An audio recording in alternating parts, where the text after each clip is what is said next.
Bom, Macaé em Foco hoje num local muito conhecido, onde muitas vezes entrevistei o vereador Júlio César de Barros, aqui na sala de reuniões, antiga sala de comissões, né? Ainda é aqui o plenário antigo, enfim, e a gente se fazendo presente aqui, um local muito agradável, onde debatemos muitos assuntos nos últimos anos aqui, né, Julinho? Realmente, Pedro, nós fizemos algumas entrevistas aqui na sala de comissões de vereadores, e agora a gente volta aí para... Nós estamos já na reta final, né, de mudança lá para o prédio novo.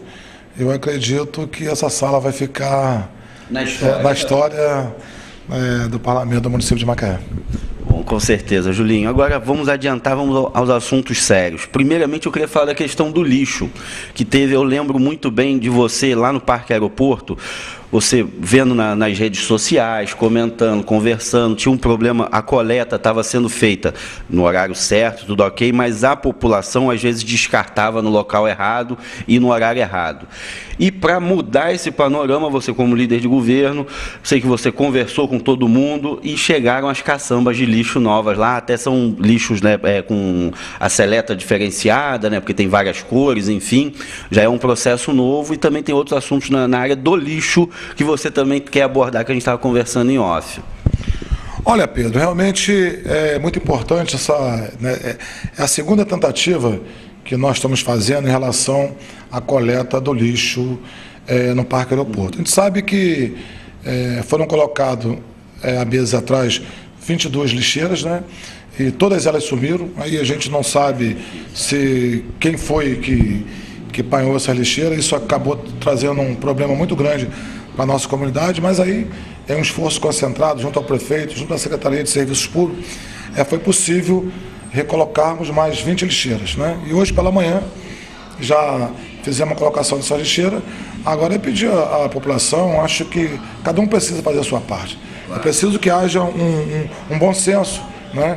É preciso que haja cidadania, né? Porque só quem perde com isso é a população. A gente sabe que o fato das caçambas não existirem mais naquela comunidade, isso trouxe um problema muito grande para nós moradores, né? Você tem a presença dos roedores, né, a presença dos urubus, porque... Demais, show muitos urubus. Isso, da última vez, eu até fui lá pessoalmente para conferir, porque eu tinha visto no Facebook, eu falei, não é possível. Aí fui lá, o lixeiro passou, fez a coleta, e logo em seguida foram lá descartar lixo e resto de comida, enfim. O que juntou de urubu realmente não estava no gibi, era muita coisa. Isso cria uma dificuldade ali, não consegue se limpar, não consegue se resolver, a população não anda, não passa.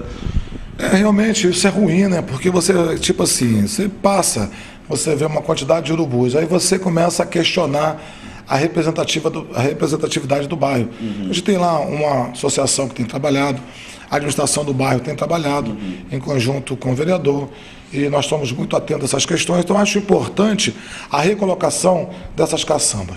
E agora é pedir para que cada um faça a sua parte. O bairro realmente está melhor, o governo tem atendido a nossas reivindicações, que é a melhoria na pavimentação das ruas, né? Os caminhões de esgotos têm sido uma constante no nosso bairro, a cobertura do canal já é uma realidade. Então eu acho que a preocupação com o governo em fazer com que aquele bairro realmente seja uma referência no município de Macaé é muito grande. Agora é importante que nós, moradores, também façamos a nossa parte. O que não pode, Pedro, é você passar da Rua 62 e ver lá uma quantidade de lixo, né? O lixo sofá, domiciliar, que a coleta de lixo é irregular, um sofá, um móvel que foi desmontado. Acho que não dá mais para a gente conviver com essa atividade. E aí, esse esforço que nós estamos fazendo, junto ao governo, a recolocação dessas caçambas, e a partir daí fazer uma grande campanha de conscientização e depois solicitar à prefeitura que cumpra a lei 3371 de 2010, que é a notificação, não é, de quem faz o descarte irregular de lixo. Acho que é importante que o governo também possa fazer cumprir a lei. Assim como o governo do Rio de Janeiro está fazendo lá no Rio, que tem diminuído muito a quantidade de lixo, principalmente no logradouro público. É preciso que o governo municipal também faça a sua parte aqui. Então, a partir do momento que o governo começar a fazer uma notificação principalmente dessas pessoas que insistem em fazer o descarte regular de lixo, certamente isso trará um benefício grande para toda a população do Parque Aeroporto. Não dá mais para a gente conviver com essa quantidade de lixos e entulho que é colocado no logradouro público. Bom, correto. Eu vou fazer até um alerta, porque ali no bairro, já não no aeroporto, no bairro do Visconde, tem muitas lanchonetes ali na Praça do Rodo, e o descarte de lixo delas é um pouco complicado. Então, por que não conversa? Conversa com o presidente do bairro, que conversa com o vereador, que conversa na prefeitura, e consegue uma caçamba maior, enfim, assim como está sendo feito no aeroporto, para aquela região ali, para ser feito o descarte todo ali junto no horário certo também, porque não adianta, porque eu já vi lanchonete ali também que descarta de qualquer jeito, o cachorro chega, rasga no horário, o lixeiro passou, aquela coisa, porque o lixeiro passa todo dia no mesmo horário, é religioso. Isso funciona muito bem, até parabenizo o secretário Celinho Chapeta, que tem feito um trabalho, tem buscado realmente integrar bem essa questão da coleta do lixo. Julinho, só para complementar aqui, nós vamos solicitar também a Secretaria, o órgão de postura e a fiscalização sanitária. É importante também que façamos um grande trabalho na nossa comunidade, porque muitas das vezes, como você bem falou, quer dizer, o resto de açúcar que é colocado sobre o canal, né, sobre a praça. Isso acaba atraindo cachorros, os urubus, né, roedores. Isso é muito ruim, isso acaba com a imagem de um bairro que está em uma crescente tão boa, né, e a gente precisa, então, fazer com que cada um assuma as suas responsabilidades, Pedro, porque a gente sabe que se cada um fizer a sua parte, certamente nós vamos ter um bairro muito melhor. Bom, correto, Julinho. Agora, Julinho, eu queria falar com você de uma questão também referente lá ao Parque Aeroporto também, que eu lembro da primeira sessão itinerante que tivemos aqui em Macaé, e falou-se muito no nome do Ribeiro, que é ligado à área de saúde, enfim, todo mundo tem um carinho muito grande por ele, eu também tenho um respeito então enorme, sempre uma pessoa muito agradável, excelente profissional.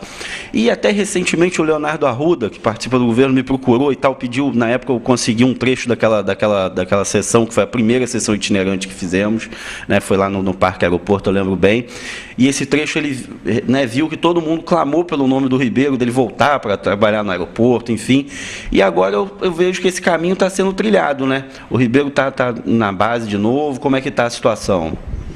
Olha, Pedro, eu fico muito feliz, até porque Ribeiro é patrimônio da nossa comunidade, né? Nós temos uma admiração muito grande pelo Ribeiro, é o Ribeiro amigo, o Ribeiro chefe de família, é uma pessoa íntegra, uma pessoa que goza de um prestígio muito grande da nossa comunidade. E teve um bom período na unidade de pronto atendimento do Parque Aeroporto. E agora, o prefeito Dr. Aloysio, o secretário de Saúde, né, pediu para que ele pudesse integrar a equipe, né, do Parque Aeroporto, e ele vai ficar, a princípio, na psiquiatria. É preciso que faça-se um bom trabalho naquela unidade, né, e Ribeiro é altamente conhecedor daquele espaço.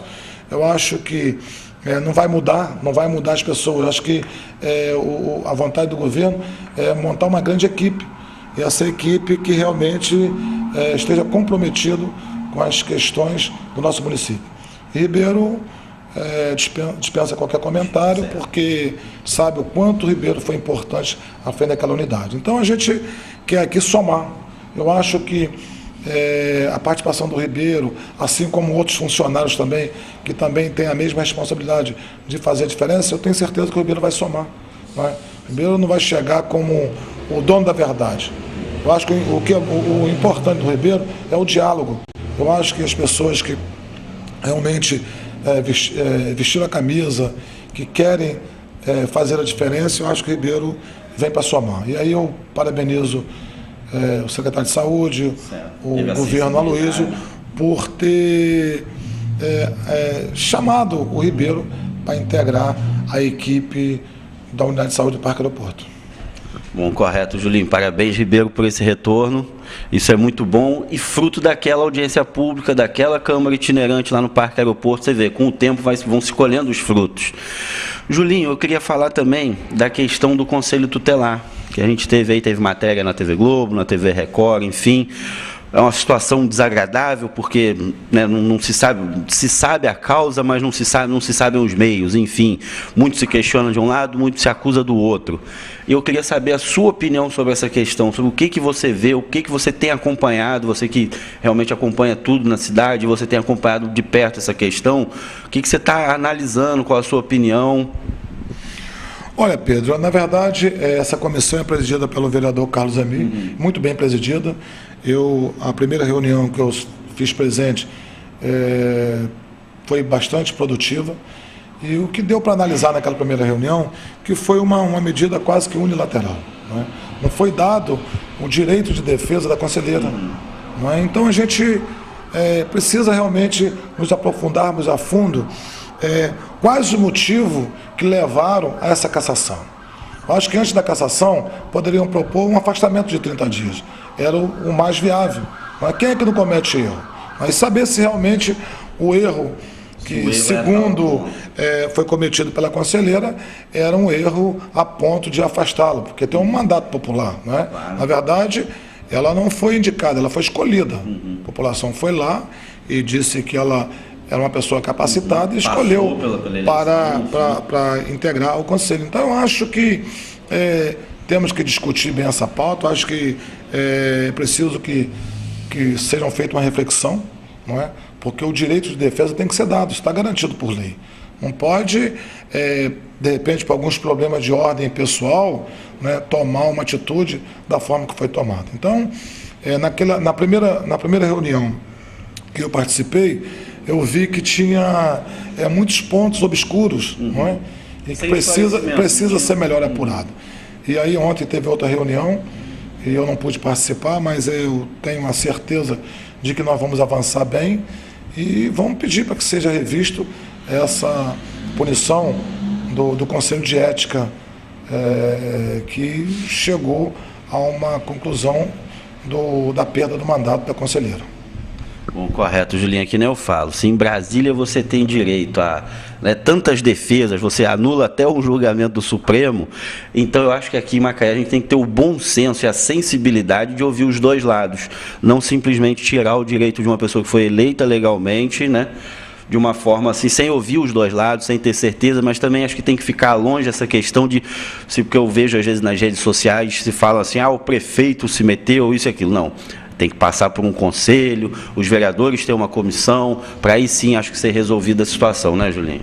Até porque o prefeito não tem autonomia para tirar o mandato de nenhum conselheiro. Né? Porque você tem um conselheiro, você tem o Conselho de Direito e você tem a Comissão de Ética. Né? E que o prefeito está muito distante dessas questões. Né? Certamente aí, tipo assim, a gente começa a ouvir que houve interferência. Na verdade, não houve interferência nenhuma, porque não tem como interferir. Né? Lá a comissão, o Conselho de Direito tem autonomia, né, tem toda essa prerrogativa. Aí você tem também o Conselho de Ética, que certamente avaliou essa situação e que, naquele primeiro momento, eu acho que foi uma coisa assim, muito arbitrária, porque é preciso que você dê o direito de defesa. Né? Como você bem falou, em Brasília, no Supremo é assim, por que aqui vai ser diferente? Então, eu acho que a atitude tem que ser revista e nós vamos até o final, né? E vamos fazer com que realmente seja revisto o afastamento ou a perda do mandato da conselheira. Bom, correto, Julinho. Julinho, tem mais algum assunto para a gente tocar? A gente sempre faz aqui uma pauta que eu sento com o vereador Julinho aqui, a gente vai anotando, enfim. Mais algum assunto pertinente, Julinho? Olha, Pedro, realmente nós temos aqui na casa um projeto vindo do governo, que é o projeto que realmente corta na carne. Né? Você vê como é que o governo tem assumido essas questões com muita responsabilidade. Ele vai cortar os cargos existentes no seu gabinete, né? Certamente isso haverá uma economia de recursos e que será repassado aos servidores da saúde e da educação. O quanto isso é importante, o quanto é bom a gente estar atento a essas questões, porque você vê a preocupação do governo é tão grande que ele vai cortar, quer dizer, a gordura do próprio gabinete. Não é? Certamente algumas pessoas não vão ficar satisfeitas porque certamente perderão uns carros comissionados, mas eu acho que é o investimento que o governo vai fazer em cima do servidor é de suma importância. Porque eu sempre disse que o servidor é a joia rara do governo. Não é? E a gente vê que os governos vão se passando e vão se privatizando. Não é? Uma coisa que no governo de Alcide Ramos, por exemplo, no governo de Alcide Ramos, por exemplo, o servidor é muito valorizado. Não é? Eu lembro que o seu Alcide, ele fazia uma referência ao servidor, chamava pelo nome. E hoje, a maioria das pessoas que fazem parte do governo são terceirizados. Isso é muito ruim. Não é? Então a gente precisa realmente qualificar o servidor, precisa melhorar o salário do servidor. E aí eu vejo que o governo começa a acertar, porque são dois pilares importantes da administração, que é a saúde e a educação. Eu acho que nós vamos avançar bem. O governo tem tido uma responsabilidade muito grande, não é? Organizar a casa. Você sabe que a casa precisa ser organizada e não se faz isso da noite para o dia. Então eu fiquei feliz com essa atitude, não é? E vamos caminhar, porque o caminho é longo, não é? Muitas pedras no caminho, mas eu acho que pela vontade que o governo tem de acertar, eu acho que dentro de pouco tempo nós vamos ter uma cidade mais humanizada e uma administração mais justa, principalmente para os servidores. Bom, correto, Julinho. Agradecer muito sua presença aqui hoje nessa sala histórica, mesmo com o plenário se mudando, de vez em quando a gente vai dar uma corrida aqui, fazer aqui as entrevistas. Foi onde a gente começou, a gente fez a primeira ali na frente, enfim, e sempre aqui conversando, aqui sempre surgiram boas ações, bons papos, até o assunto do lixo. Eu lembro que uma vez a gente conversou sobre a lei, a gente fez uma matéria em 2010 mesmo, a gente fizemos aqui, então é super importante a gente estar sempre marcando presença em bons locais, onde as pessoas têm uma identificação. Muito obrigado, Julinho. Um último recado para a população. Eu que agradeço essa oportunidade, Pedro, dizer que vamos estar sempre juntos aí para informar a população daquilo que a gente tem feito melhor para Macaé. Muito obrigado. Bom, correto, Julinho. Lembrando a vocês, macaéemfoco@hotmail.com. Até breve.